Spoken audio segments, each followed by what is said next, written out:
کرن کے بعد میری دوستی کرن کی کزن سے ہو گئی تھی۔ انیلا کا شوہر بھی باہر کے ملک میں کام کرتا تھا۔ میں نے اگلے دن اسے کال کی، وہ بازار تھی اس لیے اس سے بات نہ ہو سکی۔ رات کے وقت انیلا کی کال آئی اور سلام کے بعد مجھ سے پوچھنے لگی کہ ثاقب تم مجھ سے کہاں ملو گے؟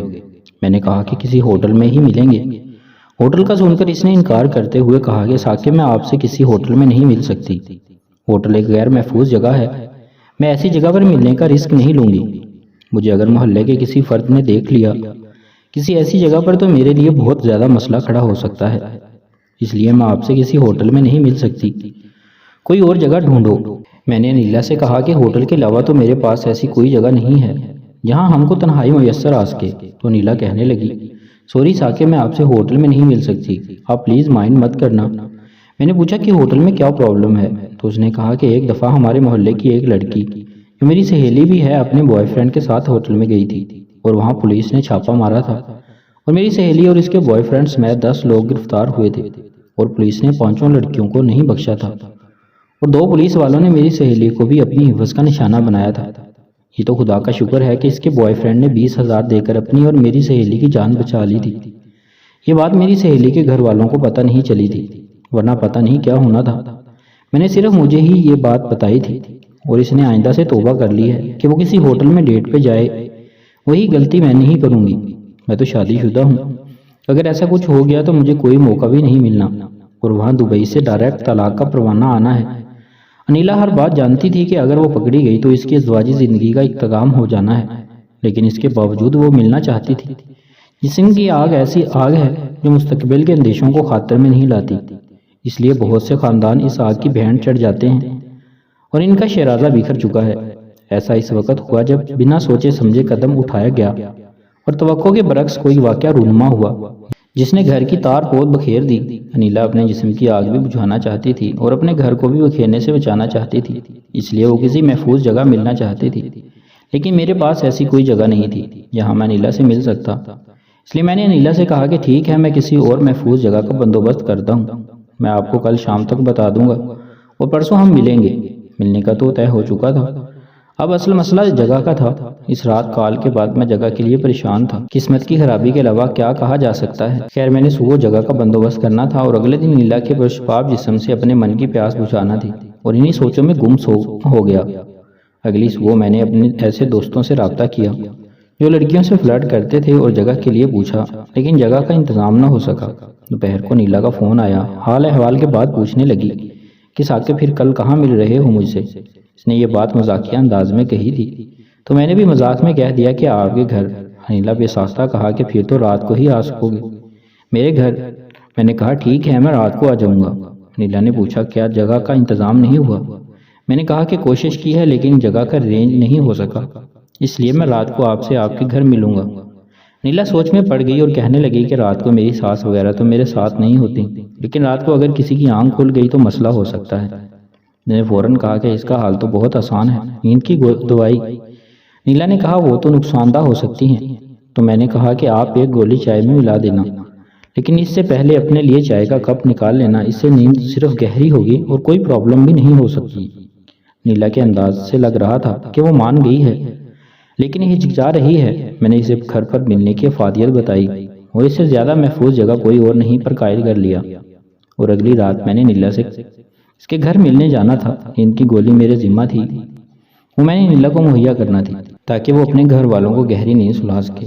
ہارٹ اور دوسری خطرناک بیماریوں میں نیند کی گولی دینا بہت زیادہ نقصان دہ ہو سکتا ہے۔ ایسے کافی کیس سامنے آئے ہیں جس میں نیند کی گولی دینے پر موت واقع ہو گئی تھی۔ اس کے علاوہ اگر کوئی کسی نشہ آور چیز کا عادی ہو تو گولی اس پر اتنا اثر نہیں کرتی، اس لیے اس کہانی سے متاثر ہو کر کسی کو نیند کی گولی دینے کی کوشش نہ ہی کریں تو بہتر ہے، کیونکہ کہانی اور اصل زندگی میں بہت فرق ہوتا ہے۔ ایسا کرنے سے کہیں اصل زندگی میں بہت بڑی مصیبت میں نہ پھنس جانا۔ ہمارے درمیان یہ طے ہوا تھا کہ ہم کل دوپہر بازار میں ملیں گے، وہاں میں نے نیند کی گولیاں اس کے حوالے کرنا تھی اور باقی کام انیلا کا تھا۔ اگلے دن جب انیلا بازار کے لیے نکلی تو اس کے ساتھ اس کی ہمسائی تھی۔ نکلنے سے پہلے انیلا نے مجھے بتا دیا تھا کہ ثاقب مجھ سے ملنے یا شناسائی ظاہر کرنے کی کوشش نہ کرنا۔ میں نے پوچھا کہ پھر میں نیند کی گولیاں آپ کے حوالے کیسے کروں گا؟ انیلا نے مجھے بتایا کہ ٹھیک 12 بجے آپ میڈیکل سٹور پر پہنچ جانا اور جیسے ہی میں وہاں پہنچوں آپ کاؤنٹر پر میرے ساتھ آ کر کھڑے ہو جانا گولیاں وہاں رکھ دینا، میں اٹھا لوں گی۔ میں اس کی تجویز سن کر یہ سوچنے لگا کہ نیلا کافی ذہین ہے اور بہت اچھی پلانر ہے۔ میں نے اس کی تجویز سے اتفاق کیا۔ ٹھیک 12 بجے اس کے بتائے ہوئے میڈیکل سٹور پر پہنچ گیا۔ تھوڑی دیر بعد نیلا بھی سٹور پر پہنچ گئی اور کاؤنٹر پر کھڑی ہو کر اس نے وٹامن سی کی گولیوں کی ڈبی کا آرڈر دیا۔ میں اس کے ساتھ جا کر کھڑا ہو گیا، گولیاں اس کے سامنے کاؤنٹر پر رکھ دیں۔ اس نے فوری اٹھا لیا۔ میں نے سٹور سے ڈسپرین کی گولی لی اور گھر آ گیا۔ آج رات نیلا سے ملاقات ہونے والی تھی اور اب مجھے رات کا انتظار تھا۔ آج رات میں نیلا سے ملنے والا تھا اور نیلا کے جسم سے اپنی پیاس بجھانے والا تھا، لیکن میں یہ نہیں بھولا تھا کہ کسی لڑکے کے گھر جا کر ملنا بہت رسکی کام ہوتا ہے۔ میں اگر نیلا کے گھر پر ملاقات کرنے کے بعد بنا کسی مشکل کے واپس آ جاتا تو یہ میرے لیے بہت اطمینان بخش بات ہوتی، لیکن اگر میں پکڑا جاتا تو مجھے اس کی بہت بھاری قیمت ادا کرنا پڑ سکتی تھی۔ کسی کے گھر جا کر ملنا بہت زیادہ رسکی کام ہوتا ہے۔ پکڑے جانے کی صورت میں ایک جان کا خطرہ اور خاندان میں بدنامی الگ ہے، لیکن یہاں ایک اچھی بات یہ تھی کہ نیلا کے گھر میں کوئی جوان مرد نہیں تھا جس کی غیرت سے مجھے ڈر لگتا۔ مطلب یہ کہ اس کے بھائیوں اور خاوند کا کوئی ڈر نہیں تھا۔ اس لیے میں نے بہت سوچ سمجھ کر یہ رسک لینے کا فیصلہ کیا تھا کہ اس کے گھر جا کر ملوں۔ رسک لینے میں سب سے زیادہ عمل دخل نیلا کے نمکین حسن اور پرشباب بدن کا تھا۔ میرے جسم میں عجیب طرح کا نشہ چھا جاتا تھا۔ ان دنوں نیلا کے نمکین حسن کا نشہ سر چڑھ کر بول رہا تھا، اس لیے میں خطرے کو خاطر میں نہیں لایا تھا اور رات نیلا سے ملنے جا رہا تھا۔ نیلا نے شام کے وقت مجھے بتایا کہ آپ 10 بجے آ جانا، میں دروازہ کھلا رکھوں گی۔ میں آپ سے موبائل پر بھی رابطہ رکھوں گی، اگر کوئی مسئلہ ہوا تو میں آپ کو انفارم کر دوں گی۔ میں نے اوکے کہا اور رابطہ منقطع کر دیا۔ نیلا کا گھر سڑک کے بالکل پاس ہی تھا۔ میں وہاں بائک نہیں لے جا سکتا تھا کیونکہ پارکنگ کا بھی مسئلہ تھا اور اہم بات بائک کسی کی نظروں میں بھی آ سکتی تھی۔ اس لیے میں 9 بجے کے قریب بس پر سوار ہوا اور نیلا سے ملنے کے لیے روانہ ہو گیا۔ میں جب بس میں سوار ہوا تو اس وقت نیلا کا میسج آیا کہ میں نے چائے میں 2 انگلیاں ملا کر گھر والوں کو چائے پلا دی ہے، آپ آ جاؤ۔ میں نے کہا کہ میں گھر سے نکل آیا ہوں اور بس آپ کے گھر پہنچنے میں 10 منٹ لگیں گے۔ جب گھر والے سو جائیں تو آپ مجھے بتا دینا، میں آ جاؤں گا۔ 10 منٹ بعد نیلا کا میسج آیا کہ تمام گھر والے سو گئے ہیں، راستہ کلیئر ہے، اب آپ آ سکتے ہو۔ میں 10 منٹ بعد نیلا کے گھر کے نزدیکی سٹاپ پر اترا اور نیلا کی گلی کی طرف چل دیا۔ میں جب گلی میں داخل ہوا تو گلی کی نکڑ پر 3 لڑکے بیٹھے گپ لگا رہے تھے۔ انہوں نے سرسری نظروں سے میری طرف دیکھا اور پھر دوبارہ سے گپ شپ میں مصروف ہو گئے۔ میں وہاں رکا نہیں اور سیدھا چلتا رہا اور نیلا کے گھر کے سامنے سے گزر گیا۔ نیلا کے گھر کے ساتھ سے ایک چھوٹی گلی نکلتی تھی۔ میں پچھلی طرف سے اس کی چھوٹی گلی میں آیا اور اسے فون پر بتایا کہ میں آپ کے گھر داخل ہونے والا ہوں۔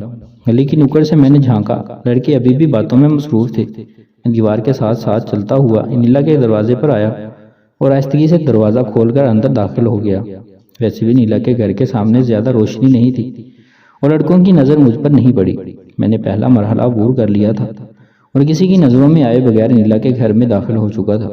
جیسے ہی میں نیلا کے گھر میں داخل ہوا، میرے دل کی دھڑکنیں بہت تیز ہو گئی تھی۔ میرا دل زور زور سے دھڑک رہا تھا جیسے ابھی سینہ پھاڑ کر باہر آ جائے گا۔ دھڑکتے دل کے ساتھ میں نے سامنے دیکھا تو نیلا صحن میں کھڑی میری ہی طرف دیکھ رہی تھی۔